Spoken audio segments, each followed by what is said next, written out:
हरियाणा के नूंह में कुंडली मनेसर पलवाल एक्सप्रेसवे पर भीषण सड़क हादसा हो गया है। श्रद्धालुओं से भारी टूरिस्ट बस में आग लग गई है। इस हादसे में 9 लोगों की दर्दनाक मौत हो गई, वहीं कई लोग घायल हो गए। घटना देर रात 2 बजे की है। घायलों को स्थानीय अस्पताल में भर्ती कराया गया है। बस मदुरा से जलंधर जा रही घटना की सूचना मिलते ही पुलिस की टीम मौके पर पहुंची। साथ ही फायर ब्रिगेड भी टीम भी पहुंची। काफी मशक्कत के बाद आग पर काबू पाया गया है। बस की खिड़कियां तोड़कर घायलों को निकाला गया है। इस हादसे में 9 लोग बुरी तरह से झुलस गए हैं, जिनकी मौके पर ही मौत हो गई है। वहीं कुछ लोग गंभीर रूप से घायल हैं, जिनको स्थानीय अस्पताल में भर्ती कराया गया है। पुलिस के मुताबिक बस में सवार सभी लोग पंजाब और चंडीगढ़ के रहने वाले हैं। ये लोग बस से मथुरा और वृंदावन दर्शन करने के लिए आए थे। वापस घर लौट रहे थे तभी एक्सप्रेसवे पर हादसा हुआ है। बस में सवार एक श्रद्धालु के मुताबिक सभी लोग रिश्तेदार थे। सभी ने मथुरा वृंदावन दर्शन का प्लान बनाया था।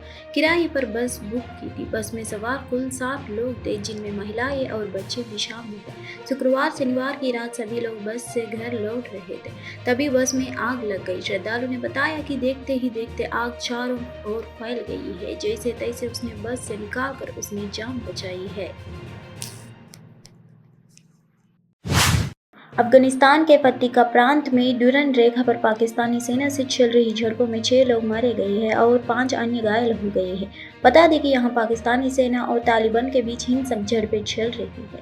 दोनों पक्षों की तरफ से एक दूसरे के खिलाफ गोलीबारी हो रही है। अफगानिस्तान के मीडिया आउटलेट से मिल रही जानकारी के मुताबिक संघर्ष में अब तक 6 लोग मारे गए हैं। एक पाकिस्तानी सैनिक की मौत की भी खबर है। पट्टिका प्रांत वही इलाका है जहां हाल के दिनों में पाकिस्तानी सेना ने कई स्ट्राइक की थी। स्थानीय निवासियों के अनुसार पट्टिका की दानिये पाटन में पाकिस्तानी सेना और तालिबान के बीच हिंसक झड़प चल रही है। लड़ाई की शुरुआत पट्टिका के आर्योजाजी जिले में शुरू हुई थी, जो दानिये पाटन तक पहुंच गई है। पाकिस्तान और अफगानिस्तान तालिबान की सेना के बीच पिछले 3 दिनों से संघर्ष चल रहा है। डुरन लाइन पर दोनों देशों के एक दूसरे के निशाना लग रहा है। टोल न्यूज के मुताबिक हतिया के निवासियों ने कहा कि पाकिस्तान की ओर से दर्जनों मिसाइलें दागी हुई, जो लोगों को घर पर गिरी। जब से तालिबान अफगानिस्तान की सत्ता में आया है, पाकिस्तान के साथ संघर्ष बढ़ गए हैं।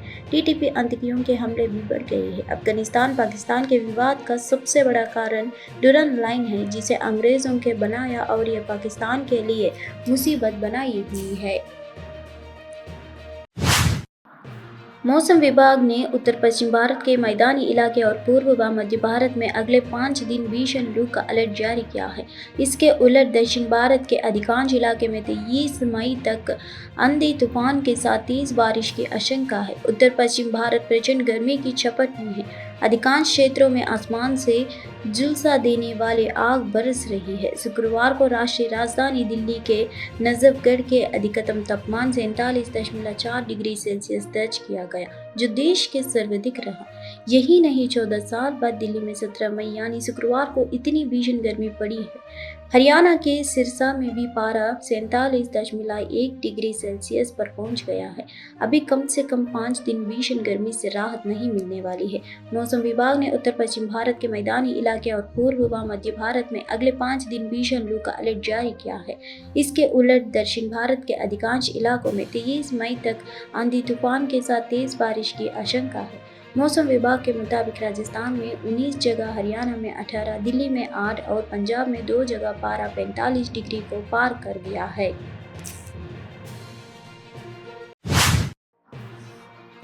इंडियन प्रीमियर लीग के एक और सीजन में विराट कोहली अपनी पहली ट्रॉफी के इंतजार में खेलने उतरे, लेकिन रॉयल चैलेंजर्स बेंगलुरु का प्रदर्शन उम्मीद के मुताबिक नहीं रहा। लगातार 6 हार के उन्हें प्लेऑफ की राह मुश्किल कर दी है। पिछले 5 मैच में टीम ने जीत का परचम लहराते हुए जबरदस्त वापसी की और अंतिम 4 में पहुंचने की उम्मीदों को जिंदा रखा। चेन्नई सुपर किंग्स के खिलाफ करो या मारो के मैच में आरसीबी का उतारना है। इस मैच में बड़ी जीत टीम को अगले दौरे में पहुंचा सकती है, लेकिन उसने सामने एक और चुनौती है जिसने एक सीजन शुभमन गिल का सपना तोड़ा। शनिवार की शाम चेन्नई सुपर किंग्स और रॉयल चैलेंजर्स बेंगलुरु के बीच मुकाबले के बाद प्लेऑफ की तस्वीर साफ हो गई है।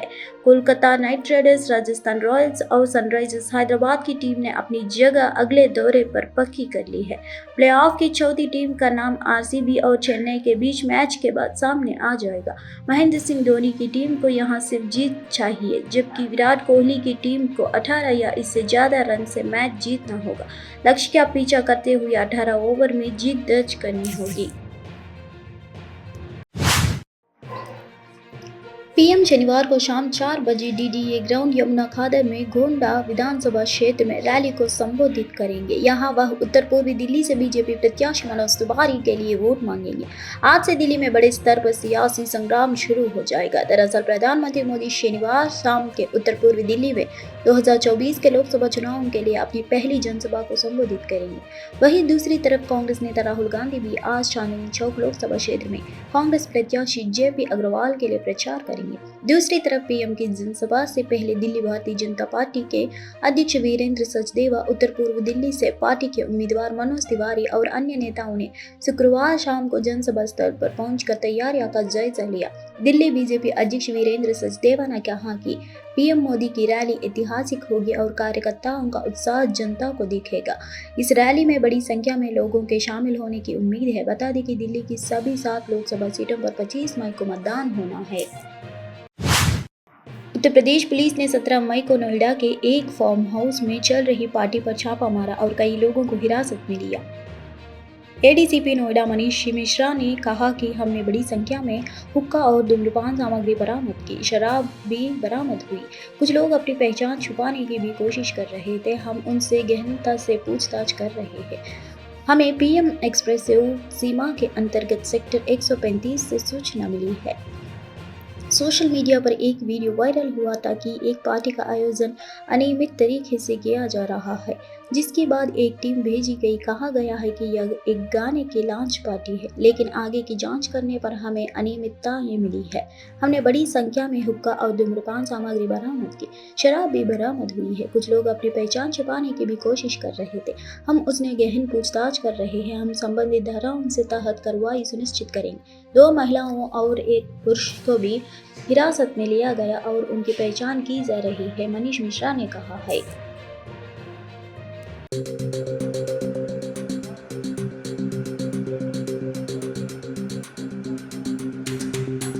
ये थाना क्षेत्र एक्सप्रेसवे के एरिया में सेक्टर 135 के अंतर्गत एक सूचना प्राप्त हुई थी। सोशल मीडिया पर एक पोस्ट वायरल हुई थी कि यहाँ पर एक आयोजन हो रहा है अनियमित तरीके से। मौके पर तत्काल पुलिस भेजी गई थी, अधिकारीगण आए थे। जांच करने पाया गया कि यहाँ पर कुछ बाहरी लोग हैं और कुछ यहाँ पर आयोजन हो रहा है, जिसमें एक गाने को लॉन्चिंग का आयोजन बताया जा रहा है, लेकिन अंदर जांच करने पाया गया कि काफ़ी यहाँ अनियमितताएं पाई गई हैं। यहाँ पर हुक्का बार और कुछ ऐसी सामग्री धूम्रपान की जो कि काफ़ी एक संख्या में बरामद हुई है, उसकी सामग्रियां बरामद हुई हैं। इसके अलावा यहाँ पर जो अल्कोहल का सेवन हुआ था वो बरामद हुआ है। कुछ लोग यहाँ पर ऐसे बैठे हुए हैं जो अपनी पहचान भी छुपा रहे थे, जिनके बारे में हम लोग गहन पूछताछ कर रहे हैं। तो जैसा भी यहाँ पर सत्यता अभी निकल करके आती है, हम लोग उसके अनुसार वैधानिक कार्रवाई सुनिश्चित कराएंगे। अभी तक जो इसके मालिक हैं फार्म हाउस के, उनसे हम लोगों ने बात किया है। उनके पास कोई अनुमति नहीं है, ना तो उनके पास कोई अनुमति उनके द्वारा कोई आवेदन कहीं पर दिया गया था। तो हम इस पक्ष की भी जांच कर रहे हैं और इस कानूनी जो पक्ष है उसके अनुसार भी हम वैधानिक कार्रवाई सुनिश्चित कराएंगे। क्या कुछ कार्रवाई की जाएगी? अभी हम लोग देख रहे हैं और जो भी हमारा सुसंगत सेक्शंस बनेंगे उसके अंतर्गत हम वैधानिक कार्रवाई सुनिश्चित कराएंगे।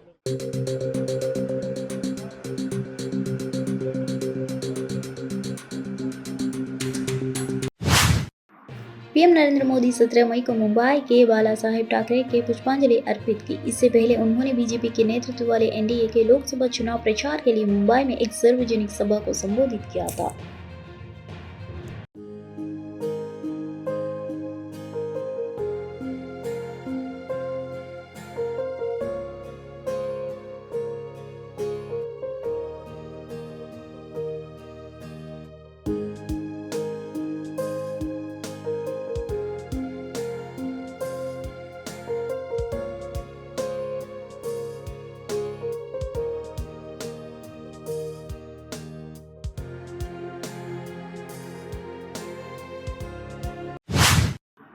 प्रधानमंत्री मोदी ने 17 मई को मुंबई में वीर सावरकर स्मारक पर वीर सावरकर को श्रद्धांजलि दी। प्रधानमंत्री लोकसभा चुनाव प्रचार के दौरान एक सार्वजनिक सभा को संबोधित करने के लिए मुंबई में है।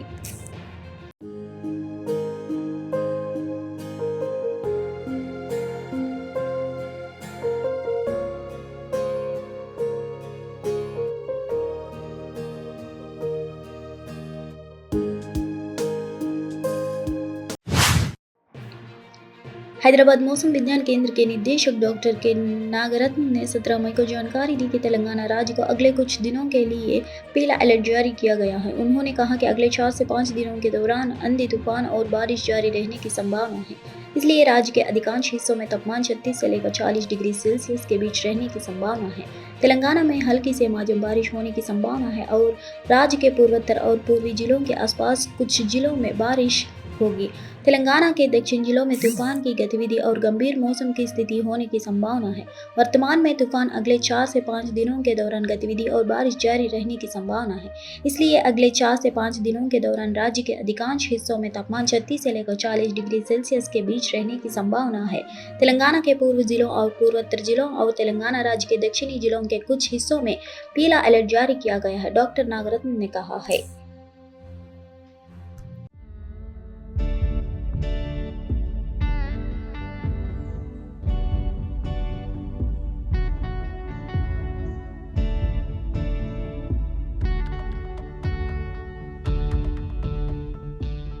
An upper air cyclonic circulation lies over Madhya Pradesh, extending up to 0.9 kilometers above mean sea level. Another upper air cyclonic circulation lies over Rayalaseema and adjoining areas of North Tamil Nadu. Under its influence, Telangana is likely to have light to moderate rains and heavy rainfalls in few districts in and around northeast and eastern districts of Telangana and south districts of Telangana, especially over Kumarambim, Manchiryal, Jayashankar, Bhupalpalli, Mulgu, Urban, Warangal Urban, Warangal Rural, Mehboobabaad, Bhadradri is likely to have thunderstorm activity and severe weather conditions. Nagar Karnool and adjoining districts is likely to have severe weather conditions.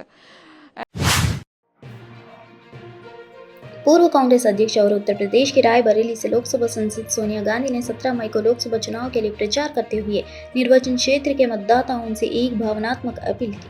अभियान सोनिया गांधी ने कहा कि वह अपने बेटे को रायबरेली के लोगों को सौंप रही है। इस निर्वाचन क्षेत्र में सोनिया गांधी को राज्यसभा के रास्ते संसद भेजे जाने के बाद कांग्रेस ने राहुल गांधी को मैदान में उतारा है। चुनाव के 5वें चरण के तहत 20 मई को रायबरेली में मतदान होना है। मेरा परिवार अपना बेटा सौंप रही हूँ। एक सांसद के रूप में आपने मुझे सेवा करने का अवसर दिया।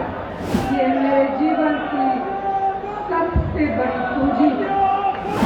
मुझे खुशी है कि आज काफी समय के बाद आपके बीच आने का मौका मिला।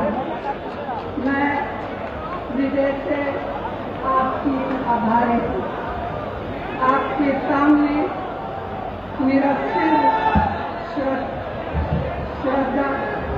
श्रद्धा से झुका हुआ है।